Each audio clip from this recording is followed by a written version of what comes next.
तो जितने भी विद्यार्थियों का आज द्वितीय पाली में परीक्षा है संस्कृत विषय का, तो यहाँ पे संस्कृत का द्वितीय पाली के लिए स्पेशल प्रश्न पत्र, वायरल प्रश्न पत्र मैं लेकर आ चुका हूँ। आपका विषय कोड 205 होगा। ऐसे तो तमाम प्रश्न की हम लोग चर्चा कर चुके हैं, लेकिन द्वितीय पाली के लिए स्पेशल यहाँ पे देख लीजिए जो वायरल प्रश्न होकर घूम रहा है उस प्रश्न की हम लोग चर्चा करेंगे। यहाँ से तमाम प्रश्न आएगा। 50 आपको बनाना है मात्र ऑब्जेक्टिव। तो इसके लिए कल शाम में भी क्लासेस किए थे, उसको भी आपके पास पूरा समय है तो देखकर रिवीजन कर लीजिए। आज सुबह हमें क्लासेस हुआ था, उसको देख लीजिए। और ये द्वितीय पाली के लिए पूरा वायरल प्रश्न पत्र है, तो इसको पूरा रट कर जाइएगा। इसमें 100 ऑब्जेक्टिव है, 50 का जवाब देना है। मैं 100 में 100 पूरा सॉल्यूशन करा दे रहा हूँ, 50 बनाइएगा। और 5 सब्जेक्टिव तो कल के क्लास में चर्चा कर लिए थे, तो सब्जेक्टिव वगैरह देखने के लिए चैनल को सब्सक्राइब करके जाकर देख लीजिएगा। तो 100 में 100 स्कोर करना है तो बस कल शाम वाला क्लास एक बार फिर से देखकर रिवीजन कर लीजिएगा, आज सुबह वाला क्लास और अभी का क्लास। तो ये तो द्वितीय पाली के लिए है। देख लीजिए यहाँ पे विषय कोड 205 का, यहाँ पे पूरा आप देख पा रहे होंगे। यहाँ पे भी देख लीजिए 205 विषय कोड का है द्वितीय पाली के लिए, पूरा आप देख लीजिए। यहाँ पे इंस्ट्रक्शन वगैरह है। सीधे चलते हैं प्रश्न की ओर। एक कॉमन सा इंस्ट्रक्शन है, देख ले रहे हैं आप प्रश्न पत्र। चलिए द्वितीय पाली के लिए है स्पेशल। चलते हैं सीधे प्रश्न पे। तो यहाँ पे ऑब्जेक्टिव प्रश्न शुरू हो गया 1 से 100 तक। आपका इसमें से 50 प्रश्न का आपको जवाब देना है। अब एक एक प्रश्न का जल्दी जल्दी मैं करा देना हूं। एग्जाम से पहले 2 बारी 3 बारी देखकर रट कर जाएंगे। क्या कह रहा है प्रश्न पहला कि लौकिक संस्कृत साहित्य की कवित्रियों में प्रथम कल्पा कौन है। ये आपसे पहला प्रश्न पूछा है। तो प्रथम कल्पा कौन है? विजयांका है। कौन है प्रथम कल्पा? विजयांका। रट के जाएंगे जितने भी विद्यार्थियों का द्वितीय पाली में परीक्षा है। ऋग्वेद में कितने मंत्र दर्शनवती ऋषिकाओं का उल्लेख है? तो ऋग्वेद में 25। जब भी पूछे ऋग्वेद में तो 25, अथर्ववेद में पूछेगा तो 5। चलिए तीसरा पे प्रश्न है कि देख लीजिए द्वितीय पाली के लिए। यहाँ पे देखिए रविंद्र का सही संधि विच्छेद क्या होगा? तो रविंद्र का सही संधि विच्छेद होगा रवि प्लस इंद्र। रवि प्लस इंद्र।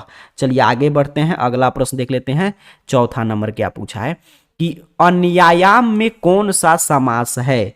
तो अन्यायाम में नय्य समास है। पहला पद नकारात्मक है तो नय्य समास है। चलिए आगे बढ़ेंगे, अगला प्रश्न करे आरक्षी लुंठ कात त्रयाति किस सूत्र का उदाहरण है? द्वितीय पाली वाले विद्यार्थी उत्तर देंगे। नहीं मालूम है तो रटते चलेंगे। भित्रार्था नाम भय हेतु। भित्रार्था नाम भय हेतु सूत्र का उदाहरण है। उभयतः अव्यय के योग में कौन सी विभक्ति होती है? तो उभयतः अव्यय के योग में द्वितीय विभक्ति होती है। कौन विभक्ति होगा? द्वितीय। ऑप्शन डी सही उत्तर होगा। 7 पे प्रश्न है कि अत्यधिकम, सेकंड सीटिंग का क्वेश्चन पेपर है। अत्यधिकम में कौन सा उपसर्ग है? तो अत्यधिकम में अति उपसर्ग है। उपसर्ग पहले लगता है तो अति प्लस अधिकम होगा। चलिए 8 पे प्रश्न आया है कि अलस कथा पाठ में मिथिला का मंत्री कौन है? वीरेश्वर है। कौन है? वीरेश्वर है। अलस कथा पाठ के लेखक कौन है? विद्यापति हैं। मैथिली कवि विद्यापति हैं। जल्दी जल्दी प्रश्न उत्तर मैं करा दे रहा हूं, रटते चलेंगे। 10 पे प्रश्न है आलसी का कथन, तो पूरा मैं आपको रटवा चुका हूं कि तरकत्य यदमिस्मिन गृहे अग्नि लग्नोस्ति किसकी युक्ति है? तो द्वितीय आलसी की। पहला आलसी क्या कहता है कि कैसा शोरगुल है? तो द्वितीय आलसी ये कहता है कि लग रहा है कि इस घर में आग लग गया है। चलिए 11 नंबर प्रश्न देखिए, कह रहे कि मंदाकिनी वर्णनम पाठ में राम किसको मंदाकिनी नदी दिखा रहे हैं? सीता को। बौआ टाइप प्रश्न है सर, सीता को। आगे बढ़ते हैं, 12 नंबर प्रश्न देखें। तो कह रहा है आपसे कि मंदाकिनी में कौन स्नान कर रहे हैं? तो मंदाकिनी में ऋषिगण स्नान कर रहे हैं। ऑप्शन बी सही उत्तर होगा। मंदाकिनी वर्णनम पाठ में कुल कितने पद हैं? 10। कितने पद हैं? 10 पद हैं मंदाकिनी वर्णनम में, तो ऑप्शन डी सही उत्तर हो जाएगा। 14 पे प्रश्न है कि मुनियः ऊर्ध्व बहावः नियमात डैश डैश उपतिष्ठानि। तो आदित्यम, सूर्य को जल दे रहे हैं। ऑप्शन बी सही उत्तर हो जाएगा 14 नंबर प्रश्न का। रटते चलिएगा, रटने का समय है। स्वामी दयानंद के गुरु कौन थे? बिरजानंद थे। कौन थे? बिरजानंद थे। चलिए आगे बढ़ते हैं, अगला प्रश्न। स्वामी दयानंद का जन्म कब हुआ था? तो स्वामी दयानंद का जन्म 1824 में गुजरात के टंकरा नामक ग्राम में हुआ था। Option C. स्वामी दयानंद की शिक्षा किस भाषा में आरंभ हुई? संस्कृत में। सभी द्वितीय पाली वाले विद्यार्थी रट के जाएंगे संस्कृत में। सत्यार्थ प्रकाश के लेखक कौन है? तो सत्यार्थ प्रकाश के लेखक स्वामी दयानंद है। कौन है? स्वामी दयानंद है। चलिए 19 पे प्रश्न है कि राम परवेश राम के परिवार में कितने सदस्य थे? 4 सदस्य थे। राम परवेश राम के परिवार में कितने सदस्य थे? 4। रटते चलेंगे। आगे बढ़ते हैं। अगला प्रश्न 20 नंबर ए रहा। कह रहा है कि उद्योगिनम पुरुष सीमतः लक्ष्मी, मतलब उद्योगी पुरुष को ही लक्ष्मी वरण करती है। ये उक्ति किस पाठ में आप चरितार्थ मतलब इसका परिणाम आप देखते हैं तो कर्मवीर कथा पाठ में आप देखते हैं। देखिए द्वितीय पाली का रट रट कर जाएंगे सही विद्यार्थी। सांख्य दर्शन के प्रवर्तक आचार्य कौन है? तो सांख्य दर्शन के कपिल हैं। कौन है? कपिल हैं। ऑप्शन सी सही उत्तर हो जाएगा। आर्यभट्टियम किसकी रचना है? आर्यभट्ट की। किसकी रचना है? आर्यभट्ट की। डीप प्रत्यय किस पद में है? ध्यान से देखें तो डीप किस में है? श्रीमती में है। श्रीमान में डीप लगता है तो श्रीमती बन जाता है। चलिए लघु प्लस तमप से कौन सा पद बनेगा? तो लघु प्लस तमप से लघुतमप बनेगा। क्या बनेगा? लघुतमप। 25 नंबर प्रश्न देखिए क्या कह रहा है कि प्रदाय में कौन सा प्रत्यय है? लयप। कौन सा प्रत्यय है? प्रदाय में लयप है। 26 पे प्रश्न है कि भौ किस लकार का रूप है? लोट लकार का। भौ किस लकार का रूप है? लोट लकार का रूप है। 27 पे प्रश्न ये रहा कि बालक शब्द के समान किसका रूप चलेगा? देव का। बालक शब्द के समान किसका रूप चलेगा? देव का। चलिए आगे बढ़ते हैं। यहां पे देखिएगा कह रहा है आपसे 28 नंबर प्रश्न कि निर्माणाम में कौन सा उपसर्ग है? तो निर्माणा नाम में कौन सा उपसर्ग है? ध्यान से देखें तो नीर उपसर्ग है। बिल्कुल उपसर्ग पहले लगता है नीर होगा। रटते चलेंगे सर। 29 पे प्रश्न है कि सीता रामम अनुगछन्ति वाक्य में प्रथमा विभक्ति का प्रयोग किस सूत्र के अनुसार हुआ है? तो कर्तरी प्रथमा। कर्तरी प्रथमा सूत्र के अनुसार हुआ है। राज्ञः पुत्र का समस्त पत्र क्या होगा? तो राज्ञः पुत्र का समस्त पत्र होता है राजपुत्र। राजपुत्र का समास विग्रह करते हैं तो राज्ञः पुत्र जो तत्पुरुष समास मिलता है। 31 नंबर प्रश्न है कि व्याघ्रपति कथा में दान धर्माद आदि चरुत भवान किसका कथन है? कौन बात को कहता है कि तुम दान धर्म इत्यादि करो? तो धार्मिक व्यक्ति। कौन कहता है? धार्मिक व्यक्ति। चलिए आगे बढ़ते हैं। करे वयसी प्रथमे सूत्र में डीप प्रत्यय किस शब्द में है? तो डीप प्रत्यय किस में है? स्त्री प्रत्यय। किशोर में डीप लगता है तो किशोरी बन जाता है। ऑप्शन डी सही उत्तर होगा। मृदु प्लस तल से कौन सा पद बनेगा? मृदुता। क्या बनेगा? मृदुता। चलिए 34 पे प्रश्न है अनियर प्रत्यय किस पद में है? ये आपसे प्रश्न पूछा है तो अनियर किस में है? चिंतनियम में। चिंतनियम में अनियर प्रत्यय है। आगे बढ़ते हैं। अगला प्रश्न देख लेते हैं। करे कि मनुष्यत्वम में कौन सा तद्धित प्रत्यय है? तो मनुष्यत्वम में त्व है। क्या है? देख रहे हैं ना? त्व है। चलिए आगे बढ़ते हैं। अगला प्रश्न 36 नंबर ये रहा प्रश्न। यहां पे देखेंगे कि लोभ के दुष्परिणाम का वर्णन किस पाठ में है? तो लोभ के दुष्परिणाम का वर्णन व्याघ्रपति कथा पाठ में है। तो ऑप्शन सी सही उत्तर हो जाएगा। हितोपदेश कैसा ग्रंथ है? बाल कथा ग्रंथ है। हितोपदेश कैसा ग्रंथ है? बाल कथा ग्रंथ है। चलिए 38 नंबर प्रश्न है किस शब्द का रूप तीनों लिंग में एक समान है? तो किस शब्द का रूप तीनों लिंग में एक समान होगा? युष्मद का ना? युष्मद का। बिल्कुल ऑप्शन ए सही उत्तर हो जाएगा। रटते चलेंगे सर। रटते चलेंगे द्वितीय पाली वाले विद्यार्थी। किस पद में अनु उपसर्ग नहीं है? ध्यान देंगे प्रश्न पूछा है नहीं है तो इसमें भी है, इसमें भी है। अनु इसका जब मतलब कि संधि विच्छेद करेंगे तो अन्ययः में नहीं है तो ऑप्शन सी सही उत्तर हो जाएगा। रट के जाएंगे, एग्जाम में आपको तूफान मचा कर आना है। चलिए आगे बढ़ते हैं। 40 नंबर प्रश्न देख लेते हैं। कर हितोपदेश के रचनाकार कौन है? तो हितोपदेश के रचनाकार नारायण पंडित जी हैं। कौन है सर? नारायण पंडित जी हैं। रटते चलेंगे ऑप्शन बी। 41 पे प्रश्न है किस पद में स्वर संधि नहीं है? तो स्वर संधि किस में नहीं है? इसमें भी है, इसमें भी। अच्छा कश्चित में नहीं है। बिल्कुल ऑप्शन डी सही उत्तर हो जाएगा 41 नंबर प्रश्न का। 42 पे प्रश्न है किस समास का प्रथम पद अव्यय होता है? तो अव्ययीभाव समास का पहला पद क्या होगा? अव्यय। कर्मधारय में विशेष विशेषण का भाव आएगा। द्विगु का पहला पद क्या होगा? संख्यावाचक। द्वंद्व का क्या होगा? दोनों पद प्रधान होगा।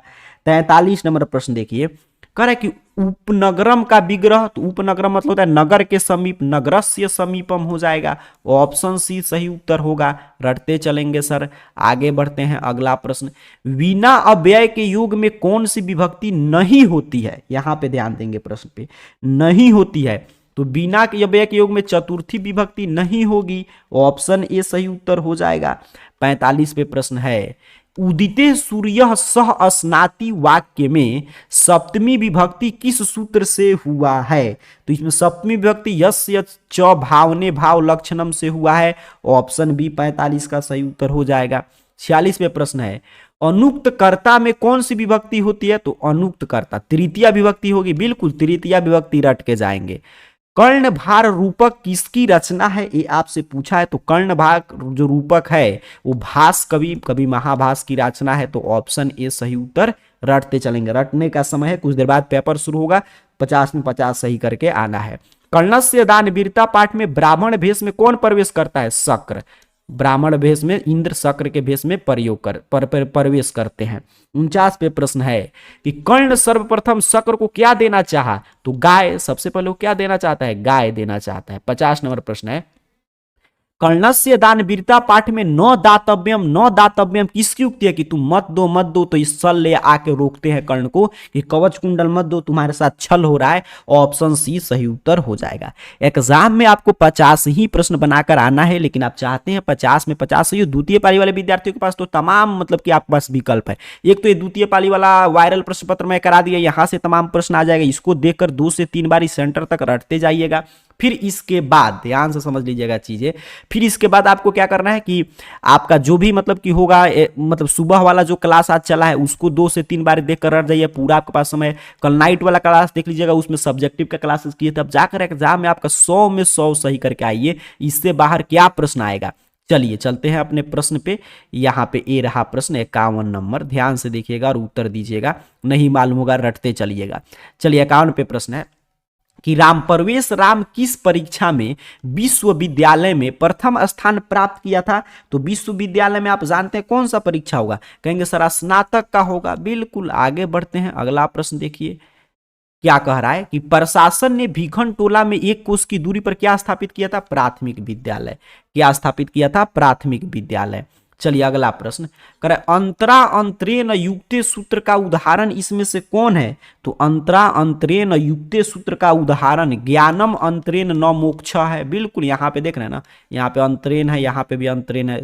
काफी अच्छा उदाहरण दिया है।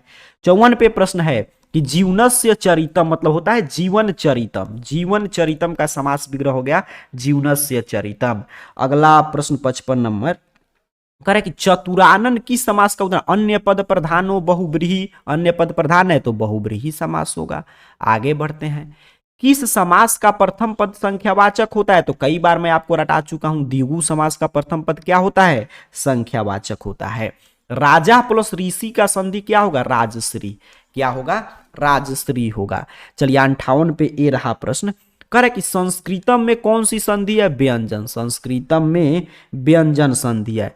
आगे बढ़ते हैं, अगला प्रश्न देख लेते हैं। नरक के कितने द्वार हैं? 3। नरक के 3 द्वार हैं, काम, क्रोध और लोभ। चलिए आगे बढ़ते हैं, अगला प्रश्न ए रहा। ध्यान से चीजें देखिएगा, समझिएगा, रट के जाइएगा। रूप की रक्षा किससे होती है? मिर्जिया से। सर रूप की रक्षा किससे होता है? मिर्जिया से। रटते चलेंगे। 61 पे प्रश्न है, सतत प्रियवादी लोग कैसे हैं? तो सुलभ है। नीति श्लोक का पाठ में पढ़े कि सतत प्रियवादी लोग सुलभ हैं। सुलभा पुरुषा राजन सतत प्रियवादी न अप्रियस्य तु पथस्य वक्ता श्रोता च दुर्लभ। यह श्लोक हम लोग पढ़े थे। अनर्थ का नाश किससे होता है? तो अनर्थ का नाश पराक्रम से होता है। पराक्रम होगा तो अनर्थ कहीं पे हो रहा होगा तो आप रोक सकते हैं। 63 पे प्रश्न है कि सीमंतोन्नयन संस्कार का प्रयोजन क्या होता है? गर्भवती की प्रशंसा। क्या होता है सर? गर्भवती की प्रशंसा। अगला प्रश्न, भारतीय जीवन दर्शन का महत्वपूर्ण उपादान क्या है? तो भारतीय जीवन दर्शन का महत्वपूर्ण उपादान संस्कार है। भारतीय संस्कारा पाठ में पढ़े हैं कि शांत संस्कार कहां होता है? ये आपसे प्रश्न पूछा है। तो गुरु के घर पे, गुरु गृह में के शांत संस्कार होता है। तो ऑप्शन ए सही उत्तर हो जाएगा।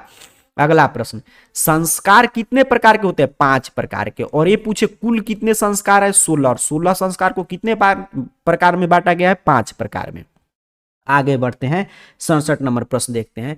कह रहे स्वर्ग व मतलब कि स्वर्ग प्रदान करने वाली देश कौन है? तो भारत है। भारत महिमा पाठ से प्रश्न था। आगे बढ़ते हैं, अगला प्रश्न 68 नंबर।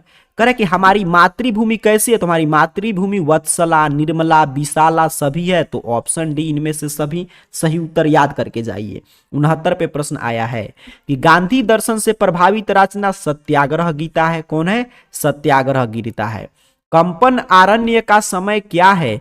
तो कंपन आरण्य का समय 14वीं शताब्दी है। क्या है? 14वीं शताब्दी है। वही का अर्थ क्या होता है? तो वही का अर्थ होता है आग। क्या होता है? आग, अग्नि। चलिए आगे बढ़ते हैं, अगला प्रश्न कह रहा है आपसे प्रश्न कि गुरु गोविंद सिंह का जन्म स्थान किस नाम से प्रसिद्ध है? गुरुद्वारा के नाम से। किस नाम से प्रसिद्ध है? गुरुद्वारा के नाम से। पटना नगर की पालिका देवी कौन है? तो पटना नगर की पालिका देवी पटन देवी है। कौन है सर? पटन देवी है। चलिए 74 पे प्रश्न है, पाटलिपुत्र पटना के नाम से कब प्रसिद्ध हुआ? मध्यकाल में। पाटलिपुत्र पटना के नाम से मध्यकाल में प्रसिद्ध हुआ। दधी शब्द का रूप किसके समान चलेगा? ये आपसे 75 पे प्रश्न पूछा है। तो अक्षी के समान चलेगा। किसके समान चलेगा? अक्षी के समान चलेगा। बिल्कुल ऑप्शन डी पे है। सही उत्तर याद करके जाएंगे, रटते चलिएगा। कह रहा है अगला प्रश्न, गच्छेयु पद में कौन सी धातु है?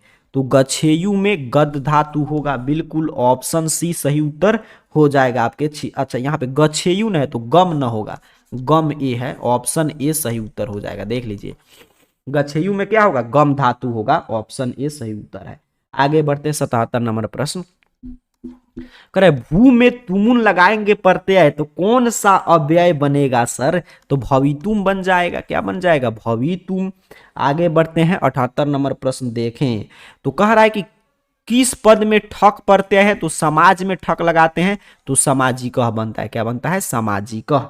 79 पे प्रश्न है कि नारी में, तो नर में डिन प्रत्यय लगाएंगे तो नारी। ये कल के भी क्लास में था, मैं आपको ध्यान से समझाया था। वर्ण भणति में धातु है तो भणति में कौन सा धातु है? तो वर्ण धातु है। कौन धातु है? वर्ण।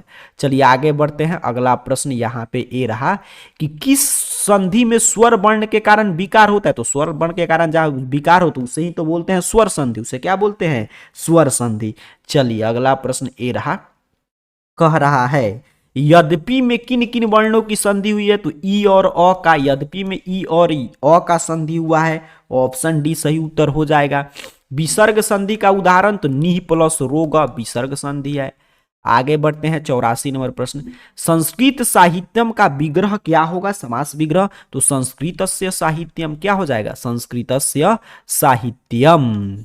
चलिए आगे बढ़ते हैं, अगला प्रश्न करा वेदांत दर्शन के प्रवर्तक कौन है? मैं कम समय में देखिए अधिकतम प्रश्न बना होता है कि इसको 2 से 3 बारी देखकर रट कर जरूर जाइएगा।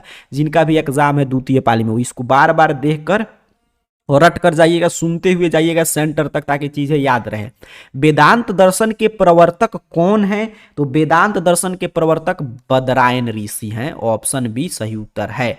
86 पे प्रश्न है कि अशांति के निवारण का पाठ, मतलब निवारण का उपाय किस पाठ में है? तो विश्व शांति पाठ में है कि कैसे दुनिया से अशांति को निवारण कर सकते हैं, हटा सकते हैं। 87 पे प्रश्न ये रहा, किससे असहिष्णुता जन्म लेती है? द्वेष से। द्वेष से असहिष्णुता जन्म लेती है। परपीड़न से क्या होता है? तो परपीड़न से आत्मनाश होता है। क्या होता है? आत्मनाश होता है। 89 पे प्रश्न ये रहा कि किससे शांति होती है सर? परोपकार से। परोपकार से क्या मिलती है? शांति। ऑप्शन बी सही उत्तर रटते चलेंगे। 90 पे प्रश्न है, 1 प्लस एकम की संधि एकैकम। 1 प्लस एकम से क्या होगा? एकैकम। संबोधने च सूत्र से प्रथमा व्यक्ति संबोधन किसमें है? इसी में हे मोहन पुस्तकम पठ में है। तो ऑप्शन डी सही उत्तर हो जाएगा। किस पद में औ उपसर्ग है? तो औ उपसर्ग किस में है? ध्यान से देखिए, तो अवकाश में है, यहीं पे दिखाई दे दिया। तो ऑप्शन ए रट के जाएंगे।